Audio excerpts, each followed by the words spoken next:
izinto zingahambi ngendlela ethubeni. So kushota abantu, sidinga abantu abazawuma nabantu abasengxakini emhlabeni bethunana ukuze abantu bangeqi enkonzweni befuna ukukhonza. Yes, ndifuna ukuyithetha ke lento, ndisezawubuya ndibuze ii-questions apha kwakhona kubantu abakholwayo ba ingxaki yabo yintoni kanye.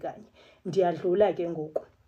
Mandibuyele phaa eDurban. Le ndizayithetha again ndizawujajwa ngayo. Ndifuna unixelela ke mna ke andinalo ixesha lokujajwa. Ndiyiphilile impilo yokujajwa iminyaka starting from ndisengumntana ndijajelwa into endingayiboni. So ndiyiphilile ke le mpilo yokujajwa ndijajwa. Uphela ke ngoku ungawenzi umsebenzi lo uThixo akubizele yona ngoba woyika abantu endaweni yoba woyike uThixo.